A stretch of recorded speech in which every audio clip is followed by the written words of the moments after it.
Bonjour à toutes et à tous, je suis ravie de vous retrouver pour animer cet événement organisé par Manpower. Nous allons parler de la pénurie des talents. On fait quoi? On fait comment? Je suis accompagnée pour cet événement d'Alain Roumillac, qui est président directeur général du groupe Manpower en France, et de Marjolaine Grodin, qui est CEO de Jam. Alors Alain, tu as cette fonction depuis plus de 10 ans chez Manpower? Presque 10 ans. Presque 10 ans, attention. Tu as avant été chez IBM et d'autres grands groupes pour accompagner la transformation digitale des organisations. Du haut de ta maturité et de tes nombreuses expériences, qu'est-ce que te dit la période et qu'est-ce que t'apporte ce long parcours? Alors d'abord, la période actuelle, c'est une période un peu particulière après tout ce qu'on a vécu pendant la pandémie. Et si on revient sur le sujet qui nous anime, nous, à l'intérieur du groupe Manpower, qui est le sujet des talents, on vit une pénurie des talents et une difficulté de la part des entreprises comme rarement nous avons eu. Et quelque chose qui était peu anticipé lorsque justement on était au cœur ou en sortie de la crise. Et donc il y a 3 éléments majoritairement qui viennent se percuter. Le premier, c'est qu'il y a eu un rebond de l'activité et du niveau d'embauche de la part des entreprises, qui est venu se percuter avec de nouvelles attentes de la part des candidats, de la part des employés, en particulier sur l'équilibre vie professionnelle, vie privée, avoir du sens dans ce qu'ils font. Et puis le dernier sujet, c'est que nous vivons des transitions et des transformations majeures autour de la transition écologique, de la transition digitale et qui changent de façon assez significative les compétences qui sont attendues, donc qui créent beaucoup de tensions sur le marché de l'emploi. Alors, on reviendra sur ces sujets après en discutant sur effectivement peut-être les manquements du marché au travail, peut-être une évolution effectivement du rapport au travail, la quête de sens pour toutes, pour tous. On en discutera aussi avec Marjolaine. Donc Marjolaine, tu es CEO de Jam. Donc Jam, c'est un outil Messenger de communication qui s'adresse plutôt aux jeunes, principalement sur les enjeux de société. Alors je sais que ton entreprise est en train d'être en transition, toi-même tu es en transition, tu vas nous raconter. Tu es dans le classement Forbes des moins de 30 ans, entrepreneur des moins de 30 ans, et tu as été aussi dans le classement top innovateur du MIT. Bravo pour tout ça, ça fait longtemps que je te suis sur les réseaux. Je suis contente de te voir en vrai et de voir que l'enthousiasme et l'énergie débordante que tu as est bien réelle. Alors dis-nous tout sur Jam, qu'est-ce que c'est en train de devenir? Donc Jam, c'est effectivement, comme tu l'as dit, un outil pour les jeunes, mais aussi pour les marques. C'est un outil pour que les jeunes puissent s'informer, réfléchir, former leur opinion, s'exprimer sur un sujet de société par jour. Donc tous les jours dans Messenger, par exemple, on va leur dire est-ce que tu es prêt à arrêter de prendre l'avion, ou est-ce que tu as envie de vivre jusqu'à 200 ans pour parler du transhumanisme. Enfin, voilà, on va avoir de façon très décomplexée des conversations avec aujourd'hui bientôt 800 000 jeunes directement dans Messenger ou dans les fameux DM Instagram, donc les messages privés sur Instagram. Et on accompagne les marques qui veulent apprendre à comprendre les jeunes. Donc Jam est capable de se faire un peu le vecteur et de dire comment tu imagines par exemple la mobilité dans 10 ans. Enfin, on ne poserait pas cette question, on dirait est-ce que tu rêves d'avoir une voiture? Est-ce que le road trip c'est toujours un truc qui te fait kiffer? Et puis du coup on va pouvoir accompagner des marques pour bien comprendre les jeunes, et je pense que ça rend service à tout le monde, que tous les mondes arrivent à se parler et à se comprendre, à s'apprivoiser, quoi. Et comme tu l'as si justement dit, Jam est en transition puisque Jam a rejoint en début d'année une autre société, June Marketing, qui est un cabinet de conseil en études, en marketing. Voilà, comme c'est l'histoire finalement pouvait, c'était une issue possible et que moi je trouve une issue très, très heureuse pour Jam. Et donc les collaborateurs qui sont avec nous depuis un moment ont rejoint June Marketing. Jam existe encore comme une BU maintenant. Et moi j'ai accompagné la transition donc de janvier à aujourd'hui jusqu'à même demain. Et demain soir, et ben voilà, ce sera un peu mon grand soir, une transition plus personnelle, puisque je lâche vraiment le bébé, je le transmets aux 2 sœurs qui dirigent June Marketing. On te remercie d'être avec nous parce que tu vas avoir l'occasion de partager justement tous ces chiffres, toutes ces données que tu as pu compiler finalement depuis toutes ces années à travers ce projet. Alors on va démarrer déjà par une photographie du marché pour bien comprendre les attentes. Alain, aujourd'hui, c'est quoi la photographie en quelques chiffres, col blanc, col bleu, sur la pénurie des talents? Alors, d'abord, ce qui est un peu nouveau, c'est que on avait l'habitude de voir beaucoup de pénuries sur les cols blancs. Aujourd'hui, on en a également sur les cols bleus. Et souvent, on me posait cette question, c'est mais quels sont les secteurs qui sont en pénurie de talent? Et aujourd'hui, je n'en connais pas qu'ils ne sont pas en pénurie de talent. Donc ça, c'est le premier élément. Le second élément, sur aussi la répartition col blanc, col bleu, c'est que leurs aspirations se rejoignent.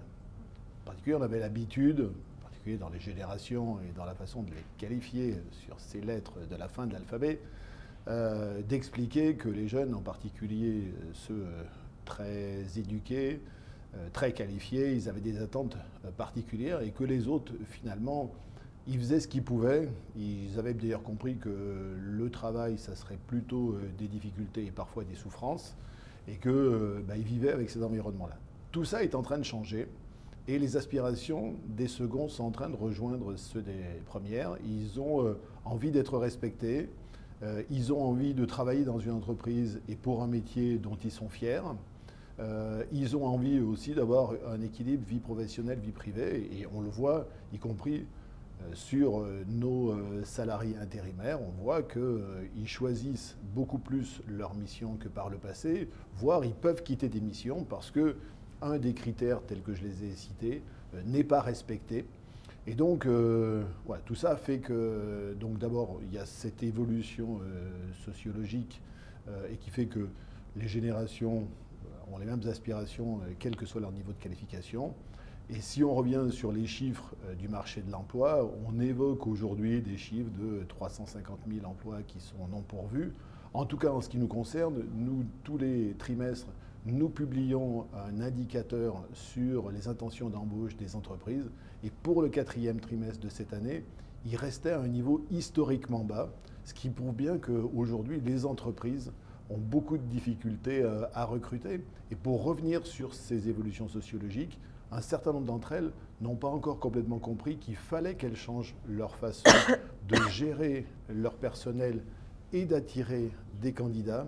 Et que si elles n'étaient pas capables d'ailleurs de s'adapter à ces évolutions-là, elles auraient du mal à assurer donc tous les recrutements et le fait de garder les salariés qui sont également dans l'entreprise. Et tout ça, donc c'est en place. Ça nécessite aussi des schémas de transformation très poussés à l'intérieur de l'entreprise, parce qu'il ne s'agit pas simplement d'une prise de conscience de la part de la direction qui dit maintenant on va faire comme ça. Il faut aussi que l'ensemble du management soit informé, formé, convaincu qu'il faut opérer différemment et que les attentes, encore une fois, de l'ensemble des salariés et des candidats ont réellement changé, et en particulier depuis la pandémie. Par le passé, est-ce que tu as déjà connu ce genre de crise et comment tu les as dépassées? Alors, j'en ai connu. Et moi, il y a un sujet franchement qui me... Mais je pense que d'ailleurs, on se rejoindra avec Marjolaine sur ce sujet. Moi, j'ai connu une pénurie de compétences dans le domaine, ce qui n'appelait pas du digital, dans le domaine de l'IT pour le passage à l'an 2000. Et moi, ce qui me surprend, c'est que 25 ans plus tard, sans doute que la pénurie de compétences sur ces sujets-là est au moins aussi importante qu'à ce moment-là. Donc on a peu progressé, et d'ailleurs ça c'est une problématique d'ailleurs de la plupart des grandes économies occidentales, et qu'il n'y a qu'un seul pays qui a fait un investissement extrêmement fort, c'est l'Inde, et qui est devenue l'usine en termes IT. Donc moi ce que ça m'a appris, pardon, ce que ça m'a appris, c'est la nécessité de former.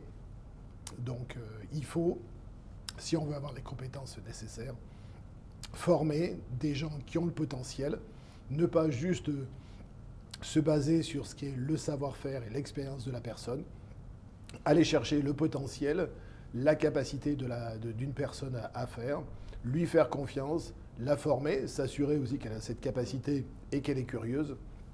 Et ça, manifestement, c'est quelque chose qui va encore plus être prégnant dans le futur, puisqu'on sent bien qu'il va y avoir de plus en plus de transformations, les technologies évoluent de plus en plus vite, et la capacité d'adaptation, ce que nous, dans notre jargon, nous appelons le learnability, devient quelque chose de plus en plus critique. Donc à t'écouter, moi ce que j'entends c'est plus une question d'époque qu'une question de génération. Marjolaine, toi avec Jam, je sais que tu intervenais assez souvent en entreprise sur des sujets justement de nouvelles façons de travailler, rapport au travail, etc. Qu'est-ce qu'on te disait à l'époque? Qu'est-ce que tu entends aujourd'hui par rapport à ce que dit alors est-ce que tu le rejoins? Non mais limite là ma tension est revenue à un niveau agréable, c'est-à-dire que ça me fait du bien d'entendre et tout et ce que tu dis aussi sur l'apprentissage et pas seulement les cols blancs, cols bleus ou génération, c'est que en fait tout ce que je me suis battue pour faire passer comme message, pour exprimer toutes mes convictions, mais aussi des choses que je voyais et là où j'avais envie qu'on aille, j'ai l'impression qu'enfin, alors c'est une crise, mais il y a un constat quand même de, si on lit en filigrane de les cols blancs et les cols bleus ont les mêmes droits maintenant, on doit les traiter avec la même bienveillance, cette même ambition, ce droit à un parcours, à une progression et on va permettre aux gens d'apprendre et on va regarder leur potentiel et pas que là où ils en sont. J'ai envie de dire, ok, on arrive tous ensemble dans le meilleur des mondes, on se prend la main et on saute gaiement dans ce nouveau monde du travail qui a l'air quand même plus agréable que l'ancien et que celui contre lequel je me suis battue. Et c'est vrai que ça me fait du bien. Tu disais, je suis souvent intervenue devant des patrons, des dirigeants, des grandes boîtes qui disaient « Ok, racontez-nous, allez, amusez-nous à nous raconter un peu, avec bienveillance, mais ce que veulent les jeunes. » Et après 2-3 fois où je me suis un peu pris les pieds dans le tapis parce qu'on me disait à la fin, la première question, c'était toujours merci Marjolaine, mais ça, ce que vous nous racontez là, on veut du sens, on veut apprendre, on veut progresser, on veut un équilibre vie perso, vie pro. Ça, peut-être que c'est certains qui, en gros, c'est ceux qui ont fait des bonnes écoles ou des grandes écoles ou qui ont une bonne éducation qui peuvent se permettre de le demander. Mais les autres qui ont besoin de manger, qui ont besoin de payer le salaire, payer le loyer à la fin du mois, ils ne peuvent pas se le permettre. Donc, vous êtes bien gentils avec vos belles idées, mais croyez-nous qu'on a les 90% de nos collaborateurs qui ne peuvent pas demander ça.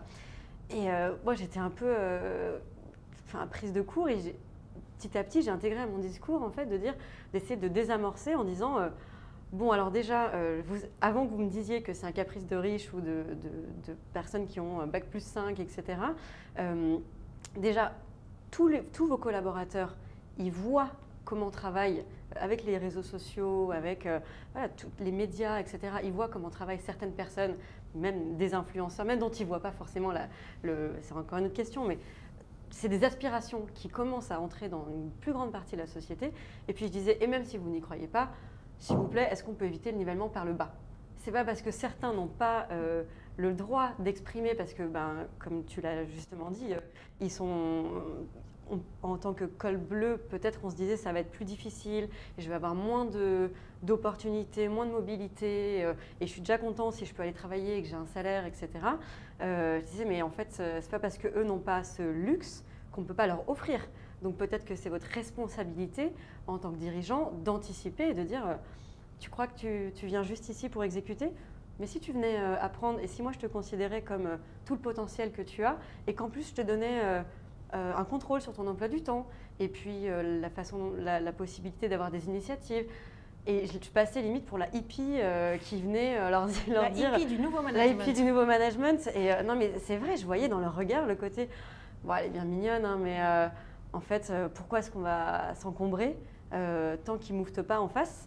Et puis là, ça y est, c'est plus possible. Donc, tant mieux. Je ne sais pas si la révolution, elle est venue des managers qui ont commencé à donner des nouveaux droits et puis petit à petit, c'est un nouveau dialogue, ou si c'est une révolution qui s'est faite parce que les jeunes et les moins jeunes, et ça je répétais aussi, que les jeunes, c'est le signal fort d'une tendance qui est plus un signal faible et aujourd'hui qui est partagé et qui ne considère pas… Voilà, ça ne concerne pas juste les jeunes, mais les jeunes sont en avance de phase et ils osent exprimer des choses que les moins jeunes, et d'ailleurs parfois les moins jeunes qui pouvaient être aigris en disant non mais depuis quand les jeunes ils nous demandent aussi vite de la mobilité, des responsabilités, nous à leur âge on attendait, on ne faisait pas ça. Ouais, mais toi tu n'as pas envie non plus d'avoir de la mobilité au bout de 1 an, 18 mois plutôt que 3-4 ans. Justifier. Oui, bon, ok. Donc plutôt question d'époque que de génération. En tous les cas, ça semble s'être infusé là comme une bonne tisane du soir, relaxante, j'espère en tous les cas. Ce qui veut dire que peut-être on est passé d'un marché du recrutement, de la sélection, le côté un peu haut-bas, l'employeur, les employés, à un marché de la séduction ou du moins d'égal à égal. Un pouvoir qui s'est rétabli. Ouais, une forme de pouvoir, et ça on le voit dans tout plein d'autres secteurs, pas juste sur le marché de l'emploi. Alors il y a deux perspectives à ce sujet-là. Il y a évidemment le sujet de la formation par rapport à des métiers qui sont en tension, où on ne trouve plus les compétences, des métiers qui sont en voie de disparition, mais du coup, ces personnes qui ne sont plus potentiellement avec des métiers employables, comment on les accompagne dans un parcours de reconversion, des métiers qui sont en évolution, plus ou moins digitalisés, ça dépend, et puis des métiers qui restent à peu près stables. Donc face à ce marché, il y a la formation à la fois de nos managers, à la fois des talents et des compétences. Comment on s'y prend, Alain? Et si on revient à l'origine potentielle du sujet qui est l'éducation nationale, qu'est-ce que tu as à nous partager là-dessus et comment, en tant qu'entreprise, on peut peut-être essayer aussi d'avoir son rôle à jouer? Alors après, on a tous notre regard, en particulier sur l'éducation nationale, ne serait-ce parce que soit il y en a qui en sont sortis il y a peu, soit on a des enfants qui y sont, tous notre idée. Bon. Après, c'est aussi une question de philosophie, et je pense qu'aujourd'hui, dans un certain nombre de métiers, et je citais tout à l'heure les métiers de l'IT, il semble que l'éducation nationale ne forme pas suffisamment de compétences que l'économie a besoin. Bon, après, c'est une question, là encore, on a tous une vision différente, c'est est-ce qu'on forme des gens pour qu'ils soient employables, ou est-ce qu'on forme des gens pour qu'ils puissent s'exprimer plus largement dans la vie. Donc, je crois qu'il y a ce besoin-là quand même, parce qu'il y a trop de jeunes qui arrivent sur le marché de l'emploi sans qualification et qui galèrent. Donc, je pense que ça doit tous nous alerter. Et c'est pour ça qu'il faut essayer de comprendre quelles sont les filières d'avenir. Il faut aussi sûrement, en particulier pour ceux qui sont sans doute qui ont eu des attitudes ou des envies qui sont de faire moins d'études, mais peut-être plus de travailler avec leurs mains, de favoriser l'apprentissage. On a dit que l'apprentissage était beaucoup développé, mais c'est surtout développé sur les filières post-bac. Donc il faut maintenant mettre l'effort sur les filières infra-bac. Et on se rend compte que d'ailleurs, il y a beaucoup de métiers manuels qui sont des recherchés, y compris d'ailleurs par des jeunes qui ont fait Bac plus 5 et qui ont envie de revenir sur des vraies reconversions, sur des choses plus, qui leur tiennent plus à cœur. Donc c'est comment est-ce qu'on fait en sorte d'avoir plus de jeunes qui vont vers ces qualités-là. Et puis moi, ce que je pense, le sujet sur lequel on n'est pas suffisamment bon, les entreprises et la société, c'est le sujet de l'anticipation. Tu citais en particulier les gens qui vont perdre leur emploi. Aujourd'hui, tout le monde dit l'automobile, alors fantastique, c'est l'ouverture du mondial de l'automobile, on va tous aller vers de l'électrique, c'est génial. Pas tous, mais une grande majorité. Et qu'est-ce qu'on dit à des gens qui sont des fonderies, dont le métier, c'est de fondre des équipements pour des moteurs et des boîtes de vitesse dont on n'aura plus utilité demain. Eux, ça leur fait une belle jambe qu'on soit content d'aller vers l'électrique. Donc c'est comment est-ce qu'on accompagne ces sujets? Donc comment est-ce qu'on fait en sorte que ces gens-là, on les ouvre vers des filières d'avenir? Et d'ailleurs, il y a eu un certain nombre d'initiatives qui ont été lancées, dont une sur laquelle on s'est pas mal engagé, nous, qui s'appelle Transco, Transition Collective, qui est de dire, sur un bassin d'emploi, parce que c'est au niveau d'un bassin d'emploi qu'il faut que tout se passe, est-ce qu'on peut essayer de regarder quelles sont les filières qui vont être en difficulté sur les 3 ou 5 prochaines années, et pas dans les 2 mois qui viennent, dans les 3 ou 5 prochaines années, quelles sont celles qui, à contrario, vont avoir besoin de compétences, et comment est-ce qu'on fait en sorte de passer les compétences, en particulier des personnes qui vont perdre leur emploi, vers des métiers d'avenir, et en essayant de ne pas passer par le traumatisme qui est le plan social et la casse pour l'emploi. Donc voilà un exemple typique de comment est-ce qu'on est capable d'anticiper et comment est-ce qu'on est capable donc de faire une transition dans la douceur. Idem pour les entreprises. Les entreprises savent à peu près à 3 à 5 ans, parce qu'elles ont engagé souvent des projets de transformation importantes, quelles sont les compétences dont elles vont avoir besoin demain, quelles sont celles qu'elles ont aujourd'hui, et il faut qu'elles fassent l'effort de savoir comment est-ce qu'elles vont de ces compétences d'aujourd'hui à celles de demain, comment est-ce qu'elles mettent dans un premier temps les gens en mouvement, et qu'ils ne voient pas d'ailleurs ce changement de compétences comme une angoisse ou comme un risque pour eux, mais qu'ils le voient plutôt comme une opportunité, les mettre en mouvement, les former, faire la conduite du changement, et en acceptant une seule chose, c'est que la gestion du changement, ça prend du temps. Voilà. Gérer des personnes, les mettre donc dans des perspectives, voilà, ça prend du temps. Donc plus on a la capacité d'anticiper, plus on a la chance de réussir. Moins on anticipe, plus on a de risques d'échouer. Peut-être que la difficulté actuelle, tu vois, à t'écouter, c'est que j'ai l'impression, alors j'ai pas 100 ans, mais on n'a jamais été autant dans une période où on doit gérer à la fois des temps longs et des temps courts. Des temps où on doit, tu vois, être en sprint parce que le marché va très vite, le marché est très volatile, il est très incertain. Et en même temps, il y a quand même ce sujet un peu tabou, je trouve, tu vois, quand même, en France, hein, en tous les cas, où les managers, d'ailleurs, se sentent tout de suite aussi concernés en tant que manager opérationnel, parce que si tu dis que demain, les métiers de tes équipes vont disparaître, bon, bah, a priori, le tien, il va certainement disparaître aussi. Donc, c'est effectivement, comme tu dis, quoi, enlever cette angoisse et mettre le sujet vraiment sur la table, et d'un point de vue local.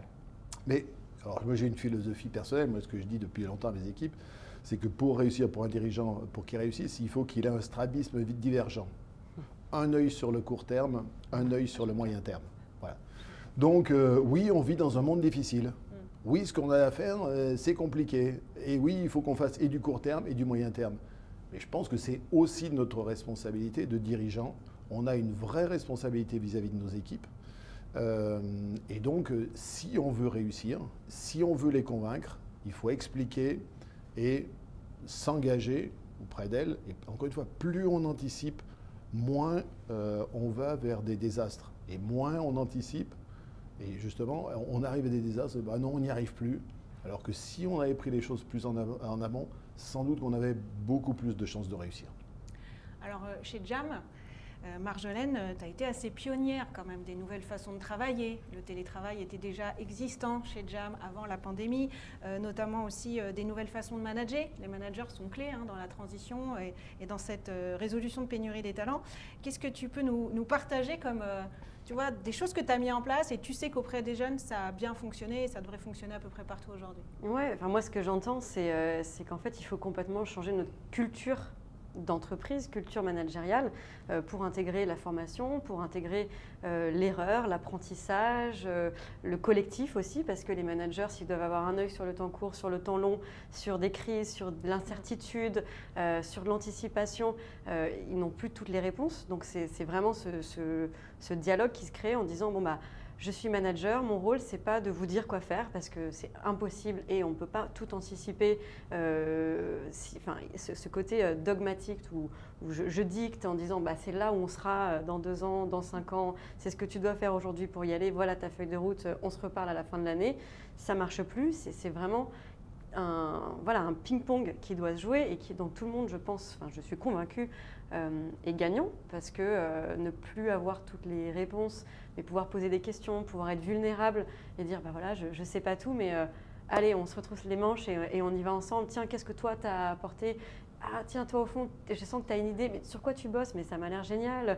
Mais attends, c'est ta passion, mais en fait peut-être qu'il y a quelque chose à faire. Enfin, vraiment créer cette belle mayonnaise, je trouve que tout le monde est gagnant. Et nous, c'est ça qu'on a créé chez Jam depuis le début, c'est que les gens, mais dans la façon dont on les recrutait et dans leur quotidien, ça incarnait ça en fait, ça incarnait cette culture de on va innover, on est tous ensemble, tout le monde a quelque chose à apporter. J'entendais tout à l'heure le terme curiosité. Pendant des années, j'ai dit la seule chose, en tout cas la chose la plus importante, mais limite la seule chose qui m'importe quand je recrute quelqu'un, c'est est-ce que cette personne est curieuse? Parce que si elle aime apprendre, si elle aime découvrir des choses nouvelles, quand tu es curieux, tu te prends aussi, tu te fais complètement ébranler dans tes certitudes, tu vas chercher du nouveau, tu vas chercher du changement, mais proactivement, c'est bon. On dit une start-up, c'est une des caractéristiques, c'est ne pas connaître son business model. On se lance, on sent qu'il y a une opportunité, on sent qu'il y a une innovation technologique, de marché, d'usage, peu importe, de distribution, mais on ne sait pas exactement comment on va gagner de l'argent, on ne sait pas quelle va être nos technos. Donc ça fait partie de la définition de ce qu'on fait, etc.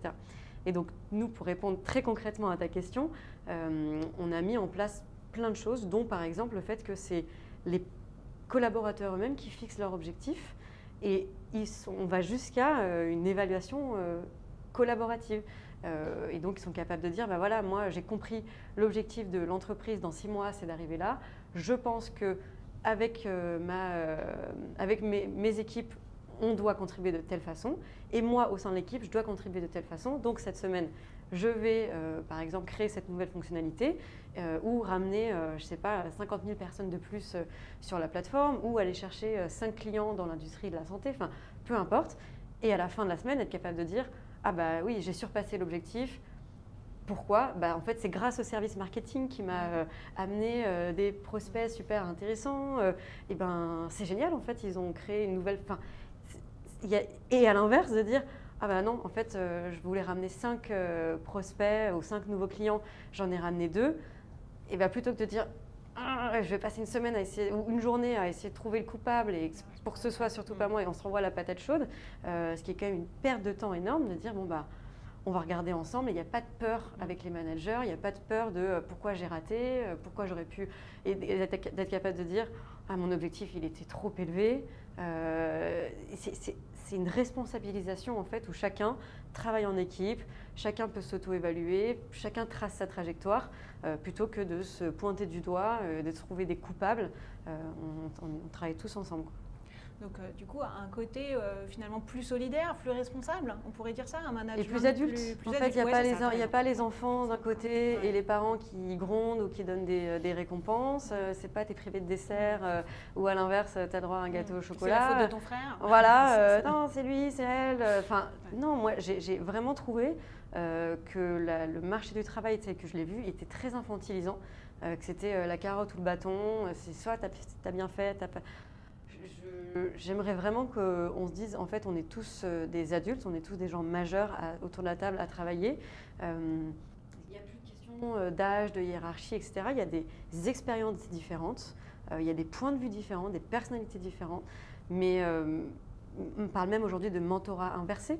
Donc, en fait, les plus jeunes ont des choses à apprendre aux plus expérimentés.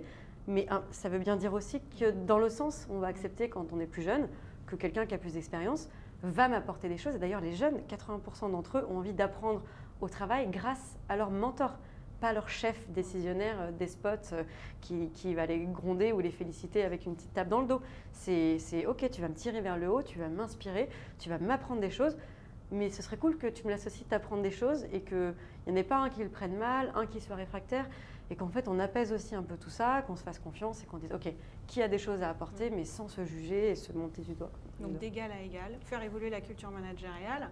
Et en parallèle, sur le sujet de la formation, donc c'est Pascal Demurger qui a écrit un livre sur l'entreprise politique. J'aime beaucoup ce terme, entreprise politique, politique au sens étymologique du terme. Faire partie de la vie de la cité, être actrice de la cité, la formation en fait partie. Le fait de faire évoluer les citoyens, les individus, sur leurs compétences et leurs talents. Est-ce que tu as un exemple à nous donner en interne ou en externe d'entreprise qui joue pleinement ce rôle d'entreprise politique, en tous les cas, engagée dans les sujets de la formation? Aujourd'hui, d'une certaine façon, c'est un peu la mission de nos équipes Manpower. Il y a beaucoup de gens qui viennent à nous parce qu'ils ont des difficultés pour s'insérer dans le monde du travail. Et on va dire quelque part, le stéréotype, c'est viens, tu connais pas grand-chose, on va peut-être te former un minimum, tu vas commencer à faire certaines missions, puis ensuite on va continuer à te former, tu vas augmenter ta durée de mission, puis un jour peut-être on t'en prendra en CDI intérimaire, et puis après tu seras embauché dans ton entreprise. Ouais, ce qui fait d'ailleurs que tout ce que l'on fait a beaucoup de sens pour nos équipes. C'est cette aide de ces gens qui sont en difficulté et qu'on accompagne. Et pour ce faire, donc cette année, nous allons former à peu près 50 000 personnes. 50 000 personnes à qui on va donner les 2 jours de formation pour avoir la qualification pour occuper un poste où il faut être qualifié sur un sujet. Des personnes qu'on va prendre en formation pour quelques mois ou d'autres qui vont être dans des contrats de professionnalisation, des contrats d'apprentissage. Voilà. Et puis là-dedans, on a à peu près tous les jours 100 000 personnes qu'on détache chez nos clients. Il y en a 45 000 que nous avons identifiés comme étant nos talents et qui ont un suivi particulier, qui ont un agent.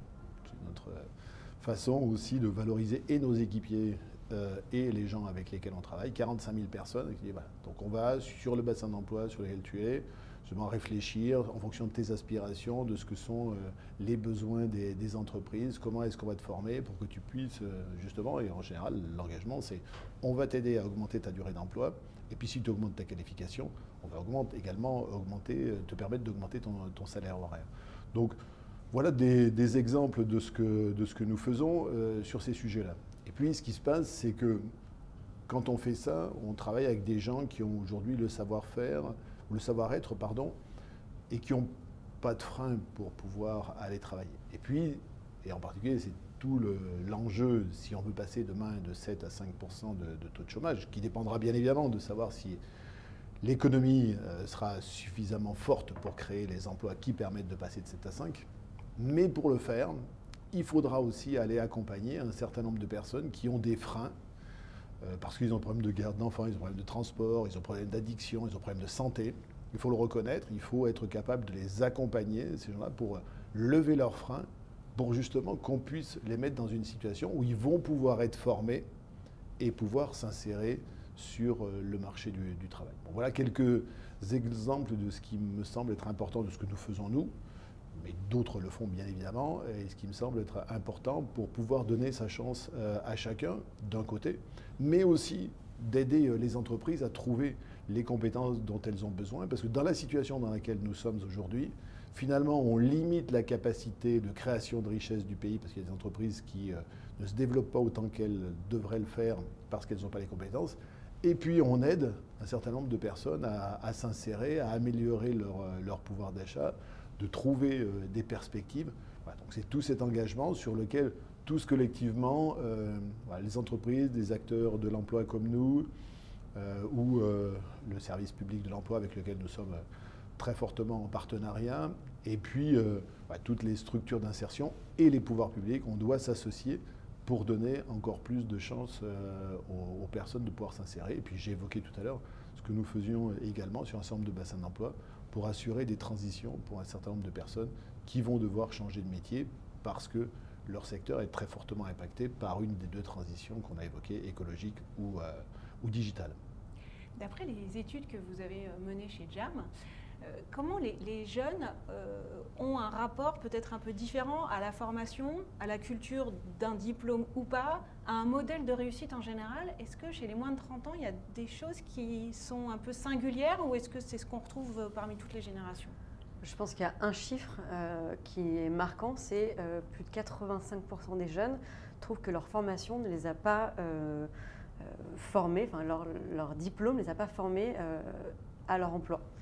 Ils trouvent que l'école est complètement déconnectée de ce qu'ils retrouvent quand ils arrivent dans leur premier emploi ou dans des stages. Ils arrivent en entreprise et ils se disent « mais qu'est-ce qu'on m'a appris ?» Qu'est-ce qu'on m'a appris et surtout, quand on apprend des compétences, enfin des savoir-faire, plus que des savoir-être, donc les fameux hard skills ou soft skills, il y a ce côté, en fait, j'aurais préféré, enfin on m'a appris des choses qui sont déjà périmées. Mes profs m'apprennent, par exemple, j'ai des développeurs qui disent on apprend à coder sur des technos, mais qui ne sont plus du tout utilisés. Et je connais énormément de développeurs qui disent mais en fait en cours, on ouvrait une autre appli, un autre logiciel, un autre langage et on apprenait ensemble à coder sur d'autres langages parce que les profs nous apprenaient des choses qui étaient complètement dépassées. Mais parce qu'eux, en tant que profs, ils n'avaient pas eu le temps ou les moyens de se former sur les langages qui étaient les langages prospères aujourd'hui. Donc c'est quand même fou de dire on venait en classe parce qu'il y avait une bonne connexion Internet et après on apprenait autre chose. Et parce que les développeurs, mais aussi d'autres dans d'autres industries, d'autres métiers, ils ont cette culture en fait de j'ai tellement de devs qui m'ont dit moi je sais juste faire une recherche Google et qui se moquaient de moi parfois quand je leur disais mais attends et là comment tu fais ça? Ils disaient je sais pas. Mon associé il disait tout le temps ça, Loïc, développeur, ingénieur informatique, le nombre de fois où je disais et là comment? Il me regardait, je sais pas, je disais comment ça tu sais pas? Moi non je vais chercher sur Google, mais en fait bien sûr, le gap entre... Moi, j'étais incapable de la faire, cette recherche Google. Je ne savais même pas par quoi je devais commencer. Enfin, mais il a appris à chercher. Il a appris à chercher dans son métier. Et tout comme dans d'autres métiers, voilà, on a appris à analyser, à transmettre, à convaincre, à synthétiser, etc. Et je pense que pendant longtemps, on a peut-être mis un peu de côté ces savoir-être ou ces soft skills en disant c'est du plus, c'est du... Alors qu'en fait, aujourd'hui, on se rend compte que dans un contexte où les métiers, les industries, enfin, tout évolue très très rapidement. On ne sait pas la moitié des métiers de demain, enfin je ne vais pas inventer la stat, mais je ne sais plus exactement, mais dans la moitié des métiers dans 10 ans n'existent pas encore. Enfin, l'idée c'est plus de, ok, j'ai mes antennes branchées, je suis curieuse, curieux, j'aime apprendre et on me laisse aussi apprendre, on me laisse cette marge de manœuvre, on me laisse ce droit à l'erreur et il n'y a pas ce côté, aïe aïe aïe, je ne peux pas postuler parce que je n'ai pas toutes les compétences. C'est pas une bonne façon de regarder une offre d'emploi. Et en plus, si on parle d'égalité col blanc, col bleu, on peut aussi parler d'égalité de genre. Je pense qu'on connaît cette histoire d'un homme qui regarde une fiche de poste et s'il a à peu près 2/3 des compétences, il se dit « allez, j'y vais, je postule ». Une femme qui a la totalité va se poser la question de sa légitimité. Et le syndrome de l'imposteur, c'est quand même beaucoup plus féminin, ce côté, on va se rendre compte qu'en fait, je ne sais rien, je suis une fraude. Et ben, je pense que si on remet le droit à l'apprentissage, le droit au tâtonnement, à l'essai, à l'erreur au milieu, et ben, on va aussi résoudre des inégalités de genre, des inégalités de background, quoi, enfin de milieu social, de parcours de vie, parce que l'idée, c'est pas où est-ce que tu en es à l'instant T, mais où est-ce que tu as envie d'aller. Et je pense à quelque chose dans le milieu du rap. On dit souvent, ce qui compte, c'est est-ce que tu as faim. Et j'entendais Youssef, dont je ne connais plus le nom de famille, j'étais avec lui à une table ronde la semaine dernière, qui forme des milliers de jeunes commerciaux. Ce qu'il fait, c'est incroyable. Et il dit, en fait, je prends des gens qui ont faim, pour parler le langage de ce côté, bah, allez, tu vas te prendre des coups, mais c'est pas grave. Il leur fait faire de la boxe anglaise, du théâtre, etc. Bref, on ne regarde pas que d'où tu viens et où tu es aujourd'hui, mais où est-ce que tu vas aller. Et je trouve que c'est un égalisateur social qui est magnifique. C'est une citation, alors je ne sais plus de qui elle est, mais en gros, ne pas regarder les gens en fonction de leur position à un temps T, mais en fonction de leur trajectoire possible. Ce qui ouvre le sujet de la dernière partie. J'en profite d'ailleurs pour dire à ceux qui nous écoutent que vous pouvez envoyer vos questions dans le chat et on y répondra avec plaisir juste à la fin. J'aborde la dernière partie de cet événement. Alors Alain, justement, d'un point de vue ouverture, tout le monde n'a pas forcément les dispositions, je parlerai de dispositions par rapport à son métier, par rapport à son milieu, d'être dans cette ouverture et d'être dans cette soif d'apprendre. On parle beaucoup de diversité et d'inclusion aujourd'hui. Comment ces sujets demain sont des vecteurs de plein emploi et de réussite pour toutes et tous, et en premier lieu les entreprises? Alors, c'est bien sûr quelque chose qui me tient à cœur depuis longtemps. Il y a quand même une bonne nouvelle, c'est que cette pénurie de compétences et de talents pousse les entreprises à remettre en cause leurs critères de recrutement. Voilà. Donc hier, elles cherchaient, comme tu as évoqué, savoir-faire, savoir-être. Aujourd'hui, il faut qu'on élargisse le périmètre. Est venu aussi se greffer sur cela la prise de conscience, beaucoup par les grandes entreprises, et maintenant de plus en plus par les PME et les ETI, qu'on ne pouvait pas avoir un monde polarisé et qu'à un moment, ça ne pourrait pas marcher. Donc il fallait justement aussi que les entreprises aillent sur ces sujets de l'inclusion. Donc ça pousse les entreprises aujourd'hui à ouvrir à des viviers, par exemple, de candidats auxquels elles ne pensaient pas hier, et elles découvrent d'ailleurs que, sans doute, elles se censuraient et qu'elles n'avaient pas accès à un certain nombre de gens qui pouvaient tout à fait correspondre à ce que sont leurs besoins. Donc ça, c'est bien sûr un phénomène qui a fait un accélérateur. Après, ce qu'il faut faire, c'est accepter, comme on l'a évoqué, qu'on ne réussit pas à trouver aujourd'hui, et ensuite chez un certain nombre de populations, exactement la compétence dont on a besoin pour être opérationnel demain. Donc là encore, on revient sur un sujet qui m'est cher, le sujet de l'anticipation. C'est de dire, OK, il faut que j'anticipe de quelles compétences est-ce que je vais avoir besoin demain. Il faut peut-être que je les embauche aujourd'hui, que je les forme, ou que je les intègre dans mes équipes. Elles seront moins productives au début, mais très vite, parce qu'elles sont curieuses, parce qu'elles vont avoir la volonté d'apprendre, et parce que je vais les former, elles vont s'intégrer. Et puis donc, il faut mener deux choses en parallèle. Donc d'abord que les entreprises s'ouvrent à ces nouveaux viviers. Puis je lui ai dit que des acteurs de l'emploi comme nous, mais ça doit être aussi poussé par la puissance publique, fassent en sorte que des gens qui ont des difficultés à s'insérer, et je pense en particulier aux personnes qui sont en situation de handicap, il faut être capable de les accompagner. Ce n'est pas juste souvent par une volonté d'entreprise qu'on est capable de le faire, parce qu'un certain nombre d'entre elles ont besoin d'être aidées sur un certain nombre de sujets. Et donc ce qu'il faut, c'est trouver le juste équilibre. Et peut-être que dans ce pays, on a eu tendance un certain nombre de fois à vouloir faire du traitement social d'un certain nombre de populations qu'on avait plus de difficultés à insérer. Mais si demain, on aura le même sujet, si on veut faire en sorte qu'il y ait plus d'allocataires au RSA qui reviennent vers le marché de l'emploi. Donc en parallèle de l'investissement des entreprises, il faut que l'on soit capable d'aller accompagner au travers de politiques publiques qui peuvent être accompagnées par des acteurs privés pour aller aider des gens qui ont des freins pour l'accès à l'emploi, le reconnaître, les accompagner et faire en sorte que les deux se rejoignent. Et puis ensuite, bon, tout le sujet de la formation, je considère que le sujet de la formation, c'est plus comment est-ce qu'on utilise mieux les dispositifs de formation qui existent déjà, et en particulier les dispositifs publics. Il y a suffisamment d'argent, et pas toujours très bien l'utiliser. Mais voilà, faire former et faire que ces deux mondes se rejoignent. Et ce qui n'a pas été notre histoire, et en particulier ça n'a pas été notre histoire, parce qu'avec des taux de chômage qu'on avait, en travaillant simplement avec les gens qui étaient facilement employables, on trouvait les gens dont on avait besoin. Et c'est en cela que moi je considère que la période que nous vivons est une période très favorable, justement pour faire encore plus d'inclusion. C'est notre responsabilité de dirigeants, mais c'est aussi ce qui doit se passer avec tout ce que l'on vit actuellement.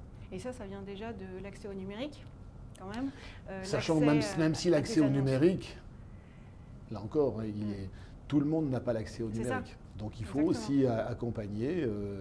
Donc, notre fondation, nous aidons des associations qui luttent contre cet illettrisme numérique, de façon à ce que chacun... Parce que hier, on disait on a besoin de compétences numériques pour développer de nouveaux systèmes. Aujourd'hui, c'est tellement prégnant dans l'ensemble de l'économie, y compris nous, des opérateurs de production détachants chez nos clients, ils ont besoin de s'interfacer avec ces outils numériques. Donc, s'ils ne savent pas faire, et ce n'est pas toujours la même chose que de naviguer sur son smartphone, et d'interfacer avec un outil qui vous explique qu'est-ce qu'il va falloir que vous fassiez dans les 10 prochaines minutes, dans l'heure qui vient. Donc, il faut accompagner tous ces gens-là, et là encore, ça peut être un facteur d'exclusion, mais il faut qu'on en fasse justement un facteur d'inclusion. Très bien. On a les deux questions. Donc, est-ce que, Marjolaine, tu te sens à l'aise avec une des deux questions? La première, les comités de direction ne doivent-ils pas revoir la formation de leurs managers pour les aider à retenir leurs talents et comment? Deuxième question, pénurie de talents, mais aussi beaucoup de seniors mis sur la touche. Oui, c'est vrai, on a le sujet de l'agisme. Paradoxalement, que fait-on de leurs compétences? Sur lequel tu veux? La première, pour aller dans l'ordre, peut-être, effectivement, je trouve que c'est très juste de mentionner les comités de direction. Tant que ça n'aura pas été autorisé, encouragé, presque imposé, enfin en tout cas insufflé ou infusé, comme tu disais, par le haut, on aura beau avoir des gens qui disent oui, mais je sens qu'il faut que j'accompagne mes équipes comme ça, je sens qu'elles se démotivent quand je ne leur permets pas de grandir, de s'épanouir, etc. S'ils doivent reporter derrière un comité de direction qui est réfractaire et qui dit pourquoi vous ne mettez pas à court terme les chiffres qu'on avait anticipés, voilà, moi j'aime bien l'idée du strabisme, quand on a des comités de direction, des dirigeants qui disent à leur manager il faut avoir ça, c'est un très bon exemple de cette impulsion. Il y a des comités de direction qui disent si vos unités ou vos services ne nous rapportent pas un gros échec par an, c'est que vous n'avez pas assez essayé. Enfin, c'est des exemples très concrets, mais oui, du coup ça doit être des valeurs, être une vision et qui se traduit par la formation. Et donc je pense que la question est rhétorique. Ne doit-il pas revoir la formation d'un manager? Évidemment. Et comment? Ça, on va tous apprendre en marchant. Et je pense que, comme je l'évoquais, la réponse, elle n'est pas que chez les comités de direction, mais sûrement peut-être que la première étape, c'est d'aller demander à leur manager, dites-nous comment vous pensez que vous pouvez être au plus proche de vos équipes, ou si vous n'avez pas encore les réponses, dites-nous les questions que vous vous posez et on va réfléchir ensemble en interne ou avec des gens à l'extérieur et avec les gens qui sont managés, avec les collaborateurs. On va tous réfléchir, mais ça c'est un excellent exemple de comment on réfléchit tous ensemble pour faire face aux enjeux, quoi. Je dis souvent qu'il faut surtout désapprendre nos mécaniques réflexes, désapprendre la définition du pouvoir. Et surtout pas faire vivre ce qu'on a fait vivre quand on était à leur place plus jeune. Il n'y a rien de pire que les managers qui disent moi quand j'étais stagiaire c'était comme ça. Donc d'accord, super. À la limite fais l'inverse. Parce que... c'est ça, ce serait le point de repère. Sur l'agisme, Alain, est-ce que tu veux commenter? Mais c'est l'enjeu, si par hasard on voulait retarder l'âge du départ à la retraite, il faudrait qu'on le traite encore plus. On ne peut pas dire que rien n'a été fait. Et ne serait-ce que quand on regarde année après année, l'âge de départ effectif à la retraite des personnes recule. Ceci étant, on n'est pas au bout. Et c'est vrai que là encore, ce que je vois, c'est que la pénurie de compétences que nous avons aujourd'hui fait que dans les viviers que je pourrais presque qualifier exotiques, un certain nombre, c'est juste pour marquer un peu les esprits là-dessus, où les entreprises se positionnent. Aujourd'hui, elles sont beaucoup plus ouvertes, et on le voit nous dans une activité de recrutement, pour recruter des seniors qu'elles pouvaient l'être par le passé. Donc il faut qu'on avance sur ces sujets-là. Ça veut dire que aussi, bon, tu as gentiment évoqué déjà ma longue carrière. J'ai, à certains moments, fait partir des gens en pré-retraite à 54 ans. Voilà. Donc, ce qu'il faut, c'est que... Et donc, quand on pense que les gens vont partir à la retraite à 54 ans, à 40 ans, on arrête de les former. Donc, ça veut dire qu'aussi, il faut que les entreprises acceptent de former plus longtemps leurs collaborateurs. Il faut aussi que ceux-là... Encore, il faut qu'ils se montrent curieux et pas dire non, mais moi maintenant ça va, je vis sur mes acquis. Voilà, il faut qu'on travaille collectivement sur ces sujets, mais j'ai le sentiment que oui, bien sûr, il y a toujours trop de seniors qui sont laissés sur le marché de l'emploi. Il y a sans doute, dans un certain nombre de cas, un peu une stigmatisation, mais j'ai quand même le sentiment que les choses évoluent. Tout le monde en prend conscience.